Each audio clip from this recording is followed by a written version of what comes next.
तर book keeping and accountancy या विषयासाठी आपल्याला काही बेसिक कन्सेप्ट शिकून घ्यायचे आहेत आणि ते आपण आजपासून सुरू करत आहोत. बेसिक कन्सेप्टमध्ये आपण जसं कालच बघितलं की आपल्याला एडिशन, सबट्रॅक्शन, मल्टिप्लिकेशन, डिव्हिजन हे सर्व घटक शिकायचे आहेत. पण नेमकं कसे अंतर्गत? तर बघा, जसं फ्रॅक्शन आहे, देन डेसिमल फ्रॅक्शन आहे, ठीक आहे. त्याचप्रमाणे आपण बघू शकतो की डेप्रिशिएशन कशा प्रकारे चार्ज केला जातो, देन पर्सेंटेज, ठीक आहे, ओव्हर व्हॅल्युएशन, अंडर व्हॅल्युएशन, हे सर्व बेसिक कन्सेप्ट शिकून झाल्यानंतरच आपण खऱ्या अर्थाने सिलेबसकडे वाटचाल करणार.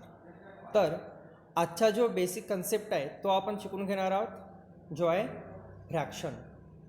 आज आपण बेसिक कन्सेप्टमध्ये जो पहिला चॅप्टर बघणार आहोत तो आहे फ्रॅक्शन. फ्रॅक्शन मीन्स अपूर्णांक, ठीक आहे. आणि आज आपण या व्हिडिओमध्ये त्याबद्दलच संपूर्ण चर्चा करणार आहोत. तर फ्रॅक्शन म्हणजे अपूर्णांक. आता बघा, अपूर्णांक दॅट इज जो पूर्ण नाही तो म्हणजे फ्रॅक्शन, जो पूर्ण नाही तो म्हणजे फ्रॅक्शन. बघा, जसं 1, 2, 3, 4, 5, 6, 7, 8, 9, 10, बघा हे पूर्ण आहेत ना, ते पूर्ण आहेत म्हणून त्याला आपण अपूर्णांक असं म्हणू शकत नाही. जसं आपण एक पूर्ण पोळी खाल्लं तर बघा ती पूर्ण होती, एक होती. जर आपण पूर्ण 2 पोळ्या खाल्लं तर ते पूर्ण होते, अर्थातच त्याला आपण फ्रॅक्शन म्हणू शकत नाही. पण जर आपण अर्धी पोळी खाल्ली तर बघा, अर्धी म्हटलं म्हणजे पूर्ण होणार का? नाही होणार, अर्थातच त्याला आपण अपूर्णांक म्हणूया. जर आपण उदाहरण बघितलं, जसं बघा 1/4 पहिलाच, यामध्ये बघा अपूर्णांकामध्ये एक लक्षात घ्यायचं, जो खालचं पद असते त्याला डेनोमिनेटर म्हटलं जाते आणि जो वरचं पद असते त्याला नंबरेटर म्हटलं जाते. जसं बघा 1/4 यामध्ये 1 हा नंबरेटर आहे तर 4 हा डेनोमिनेटर आहे.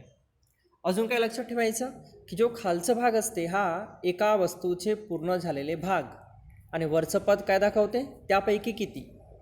जसं आपण जर एका पोळीचं 4 भाग केलं आणि एकच भाग खाल्लं, ठीक आहे, म्हणजे आपण बघा 1 पाव भाग खाल्लं ना, तर त्याला कसं लिहायचं, 1/4, दॅट इज 1 पाव. 1/4ला काय म्हटलं जाणार, 1 पाव, ठीक आहे. एका वस्तूचे आपण 4 भाग केलं आणि त्यापैकी 1 भाग खाल्लं. त्याचप्रमाणे बघा दुसरं अर्धा कसं लिहू शकतो आपण. जसं एका वस्तूचे जर आपण 2 भाग केलं तर बघा 2 पैकी 1 म्हणजे अर्धा. तर हा जो खालचं पद आहे काय दाखवणार, एकंदरीत होणारे भाग, आणि जो वरचं पद आहे तो दाखवणार त्यापैकी किती, ठीक आहे. जर आपण एखाद्या वस्तूचे 4 भाग केलं आणि 4 भागापैकी 3 भाग आपल्याकडे घेतलं, बघा 4 भाग केले एका वस्तूचे आणि 3 भाग आपल्याकडे घेतलं, म्हणजे नेमकं किती घेतलं, तर पाऊण घेतलं, ठीक आहे. सिमिलरली आपण बघू शकतो, जसं बघा 3.5, याला काय म्हणायचं, 3.5. तर कसं बघा 3 पूर्ण आहे आणि 1/2 मीन्स अर्धा, तर अर्धा आणि 3 म्हणजे 3.5. तर बघा ज्या गोष्टी पूर्ण नाहीत त्यालाच म्हणण्यात येते अपूर्णांक. याचं आपण बघा रीडिंग कसं करू शकतो. जर आपण उदाहरण घेतलं 7/2, बघा याला वाचता येते 7/2. दुसऱ्या भाषेमध्ये जर याला आपण वाचलं तर 7/2, म्हणजे वरच्या पदाला खालच्या पदाने आपल्याला भाग द्यायचा आहे. Is that clear? वरच्या पदाने वरच्या पदाला खालच्या पदाने भाग द्यायचा आहे. इथं 7ला जर आपण 2चं भाग दिलं, बघा 7/2, तर किती येते, 3.5, 3.5. आपण जर दुसरं उदाहरण बघितलं, बघा वर आपण समजा 14 घेतलं आणि खाली 7, तर बघा याला कसं वाचू आपण, एकतर 14/7 किंवा 14/7. आता बघा जर आपण 14/7 केलं तर 7×2 14, म्हणजे बघा 2चं भाग जात आहे, म्हणजेच 14/7चा आन्सर किती यायला पाहिजे, तर 2 यायला पाहिजे. तर बघा या फ्रॅक्शन अंतर्गत अनेकाविध एक्झाम्पल असतात, ज्यामध्ये फ्रॅक्शनचं एडिशन, फ्रॅक्शनचं सबट्रॅक्शन, फ्रॅक्शनचं मल्टिप्लिकेशन आणि फ्रॅक्शनचं डिव्हिजनसुद्धा केलं जाते. तर अगोदर आपण बघूया की एडिशन करताना नेमकं काय केलं जाते. तर बघा एडिशन करताना लक्षात ठेवायचं, आपण बघा पहिला उदाहरण, आपण वेगळं उदाहरण बघूया. पहिला उदाहरण बघा, ज्यामध्ये काय आहे, 3/7 + 5/7. तर बघा फ्रॅक्शनमध्ये लक्षात ठेवायचं, जर डेनोमिनेटर सारखं सारखं असेल, यामध्ये बघा डेनोमिनेटर सारखं सारखं आलेलं आहे बघा, इथं पण 7 आणि इथं पण 7. ठीक आहे, तर लक्षात ठेवायचं, जर डेनोमिनेटर सारखं सारखं असेल तर त्याला जसं आहे तसंच ठेवायचं. म्हणजे बघा 7 7 इथं आपण 7 कॉमन घेतलं आणि फक्त वरच्या पदाअंतर्गत दॅट इज नमरेटर अंतर्गतच बेरीज किंवा वजाबाकी केली जाणार. कधी? जर डेनोमिनेटर सारखं सारखं असेल तर बघा डेनोमिनेटर सारखं सारखं आहे, 7 7 कॉमन घेतलं आणि वर 3 + 5 दॅट इज पूर्ण झाले 8. तर आन्सर किती झालं? 8/7 यासारखं. ठीक आहे, दुसरं उदाहरण आपण बघूया. 9/2 + 3/4. आता बघा इथं खालचं पद 7 7 सारखं होतं, पण या उदाहरणात सारखं सारखं पद नाही. मग अशा वेळी काय करायचं? तर बघा एकदम सिंपल आहे. अगोदर जो काही डेनोमिनेटर आहे, खालचं पद आहे, त्यांचं मल्टिप्लिकेशन करायचं. म्हणजे इथं बघा हा जो 2 आहे आणि 4 आहे, 2 आणि 4 यांचं गुणाकार खालचा खालीच, म्हणजेच 2 चौक 8 झालं ना, 2 4 जा 8. मग वर काय करायचं? तर वर करायचं क्रॉस मल्टिप्लाईंग. ठीक आहे, तिरकस गुणाकार, म्हणजेच 9 आणि 4चं एकदा पहिला गुणाकार आणि दुसऱ्यांदा 3 आणि 2चं. कळलं सर्वांना? परत एकदा बघा, या 9चं गुणाकार 4 बरोबर आणि 3चा गुणाकार 2 बरोबर, तिरकस गुणाकार. ठीक आहे, असं तिरकस गुणाकार करायचं. तर बघा पहिला गुणाकार तर सरळच केला आपण, 4 दुने 8 आणि दुसरा गुणाकार तिरकस. तर बघा 9 चौक 36 आले आणि हा 3 दुने 6 आणि यांचा अंतर्गत बघायचं साईन कोणतं, प्लसचं असेल तर प्लसचं आणि वजाबाकीचं साईन असेल तर वजाबाकीचं. तर इथं प्लसचं साईन असल्यामुळे आपण बघा प्लसचं साईन दाखवलं. एकंदरीत 36 + 6 दॅट इज 42, दॅट इज 42/8 हा राहणार आन्सर, 42/8. पण लक्षात घ्यायचं की जे दोन्ही नंबर आहेत that is numerator and denominator, numerator आणि डेनोमिनेटरला एखाद्या सारख्या सारख्या संख्येचं भाग जाते का, अगोदर विचारात घ्या. आता बघा 42 आणि 8 दोघांना 2 2चा भाग जाऊ शकते, जाते ना. तर बघा भाग जात असेल दोन्ही संख्येला सारख्या सारख्या संख्येने तरच भाग द्यायचं. म्हणजे बघा असं होता कामा नये की आपण वरच्या संख्येला भाग जाते तर भाग दिलं आणि खालच्या संख्येला भाग नाही जात तर आपण भाग नाही देणार, असं होता कामा नये. जसं बघा इथं जर आपण बघितलं 8/7, 8ला तर 2चा भाग जाते, 4चा भाग जाते, पण 7ला भाग जातो का? नाही जात. आणि म्हणूनच या ठिकाणी दोन्ही संख्येला सारख्या सारख्या संख्येचं भाग जात नाही, म्हणून आपण काय भाग दिलं नाही.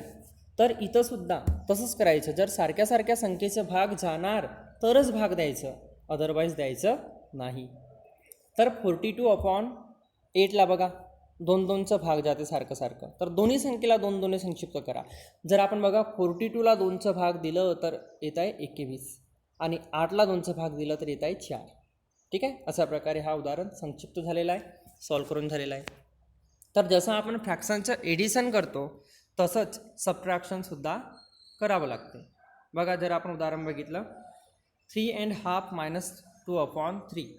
आता बघा हा जो 3½ नेमकं आहे काय, याला आपण फ्रॅक्शनमध्ये कसं लिहू शकतो? तर एकदम सिंपल आहे. काय करायचं, हा जो पूर्ण पद आहे आणि डेनोमिनेटर यांचा गुणाकार, म्हणजे बघा 3 दुने 6.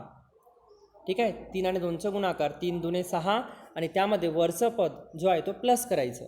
तर बघा 3 दुने 6 आणि अधिक 1 म्हणजे किती होणार? 7. That is 7/2. हा जो खालचं पद आहे जसंच्या तसं लिहायचं.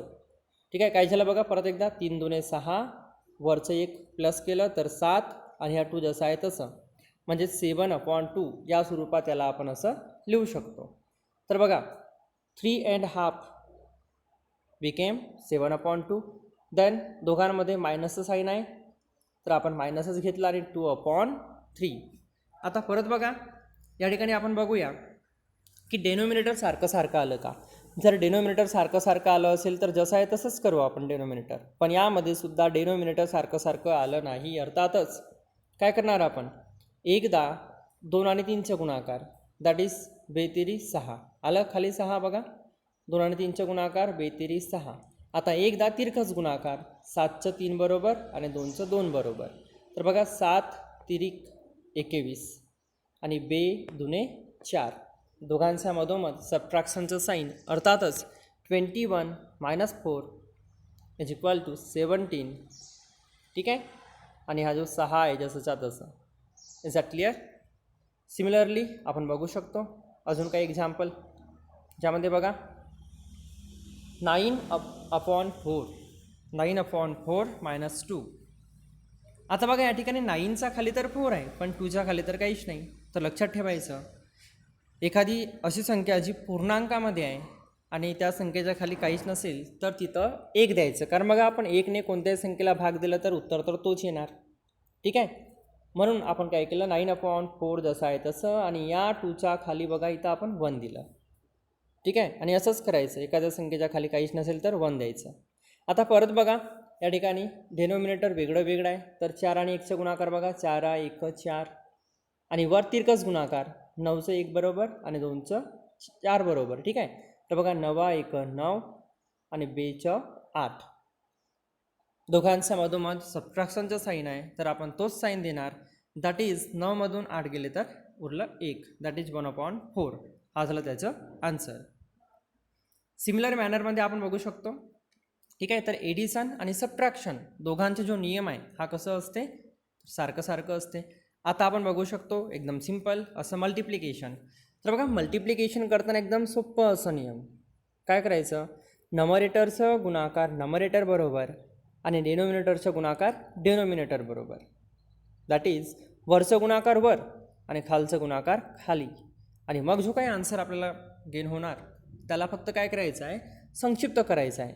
जर त्या दोन्ही संख्येला सारख्या संख्येचं भाग जात असेल तर समजलं सर्वांना. फक्त वरचं गुणाकार वर आणि खालचं गुणाकार खालीच करायचं आहे. इथं बघा 3/2 मल्टिप्लाय 9/4. तर बघा वरचं गुणाकार वरच खालचं गुणाकार खाली गुणाकार करताना. तर बघा 3 आणि 9चा गुणाकार 3 9 27 आणि खाली 2 आणि 4 आहे दॅट इज 2 8 आणि 27 आणि 8ला सारख्या संख्येचा भाग जात नाही म्हणून उत्तर तोच राहणार. दुसरं बघा 4 × 1/2. आता बघा 4च्या खाली तर काहीच नाही तर अगोदर आपण 1 देऊया. दिलं 4/1 × 1/2. इथं पण वरचं गुणाकार वर आणि खालचं गुणाकार खाली. तर बघा 4 1 4 आणि 1 2 2. आता बघा वर 4 आहे खाली 2 आहे. ॲक्च्युली याचं रीडिंग करताना आपण बघितलं की 4/2 आहे. हा आहे ना.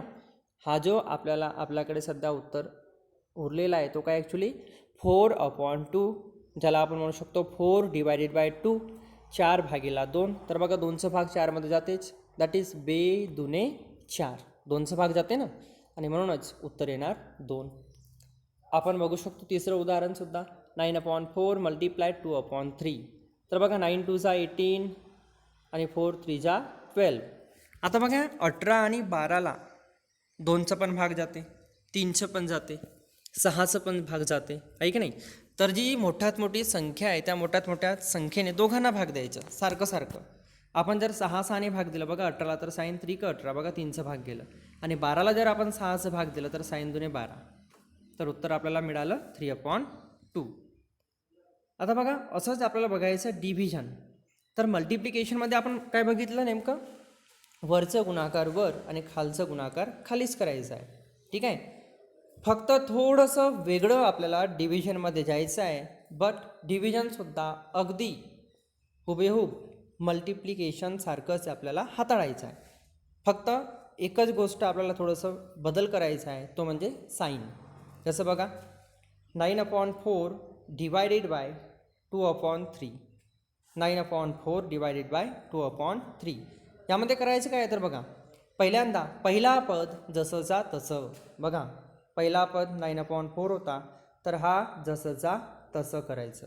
ठीक आहे. देन जो भागाकाराचा साईन आहे त्याला कन्वर्ट करायचं गुणाकाराच्या साईनमध्ये. म्हणजे बघा इथं आपल्याकडे भागाकाराचा साईन होता पण इथं आपण केलं गुणाकाराचं साईन. आणि मग जो दुसरा पद असते त्या दुसऱ्या पदाचं लिहावं लागते आपल्याला रेसिप्रोकल. आता रेसिप्रोकल अर्थातच काय तर रेसिप्रोकल म्हणजेच खालचं पद वर आणि वरचं पद खाली गुणाकार बेसतं. ठीक आहे. अर्थातच बघा 2/3 आपल्याकडे दिलेला होता त्याला कन्वर्ट करून आपल्याला करायचं आहे बघा 3 वर जाणार आणि 2 खाली येणार अर्थातच 3/2. बघा परत एकदा आपण काय केलं पहिला पद जसं आहे तसंच लिहायचं. ठीक आहे. पहिला पद जसं आहे तसंच लिहायचं. भागाकाराच्या ठिकाणी गुणाकाराचं साईन आणि दुसऱ्या पदाचं खालचं पद वर आणि वरचं पद खाली द्यायचं. म्हणजे बघा हा जो 3 आहे वर आणि 2 खाली आलं 3/2. आणि मग गुणाकारासारखंच खालच्या पदाचा गुणाकार खालच्या पदाशी आणि वरच्या पदाचा गुणाकार वरच्या पदाशी. तर बघा 9 3 27 आणि 4 2 8. सिमिलर या बाजूला सुद्धा असंच करायचं आहे. बघा 25 भागीला 1/5 1/5 25 डिवायडेड बाय 1/5. तर सर्वप्रथम 25चा खाली काही नाही तर आपण 1 देऊन टाकूया.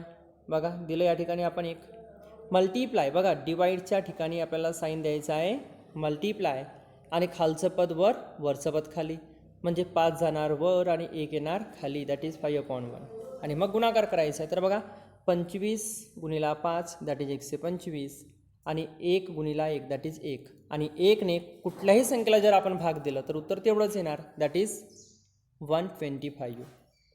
आपण तिसरं उदाहरणसुद्धा बघू शकतो बघा सिमिलर मॅनरमध्ये. 7/3 divided by 2/6. आता यामध्ये बघा परत एकदा पहिला पद जसंचा तसं 7/3. देन भागाकाराचा ठिकाणी आपल्याला साईन द्यायचं आहे गुणाकाराचं. तर बघा दिलं आणि त्यानंतर हा जो दुसरं पद आहे या दुसऱ्या पदाचं गुणाकार व्यस्त आपल्याला लिहायचं आहे. Multiplicative inverse that is reciprocal आपल्याला द्यायचं आहे. तर 6 वर जाणार आणि 2 खाली येणार. तर बघा 6 वर 2 खाली आणि परत गुणाकारासारखंच आपल्याला हाताळायचं आहे. वरच्या पदाचा गुणाकार वरच्या पदाशी आणि खालच्या पदाचा गुणाकार खालच्या पदाशी. दॅट इज साईन 7 बघा 42 आणि 3 2 6. आता बघा 42ला 6चा भाग जातो ना. 42 भागीला 6 केलं तर साईन 7 42 अर्थातच उत्तर किती येत आहे तर 7 येत आहे. ठीक आहे. तर अशा प्रकारे अकाउंटन्सीसाठी आपण जो बेसिक कन्सेप्ट आज पहिलाच बघितलं तो होता फ्रॅक्शन. आय एम शुअर की फ्रॅक्शनचा कन्सेप्ट तुमचं क्लिअर झालं असेलच. आपण उद्याच्या व्हिडिओमध्ये डेसिमल फ्रॅक्शनविषयी चर्चा करणार. ठीक आहे. आणि आजचा जो होमवर्क आहे हा सेपरेट मी तुम्हाला सेंड करत आहे. तो जो होमवर्क आहे माझ्या पर्सनल नंबरवर ठीक आहे मला व्हॉट्सअप करायचं. तर आपण उद्या परत एकदा भेटूया नवीन उदाहरणासहित नवीन चॅप्टरसहित. तेव्हापर्यंत कीप स्टडीइंग.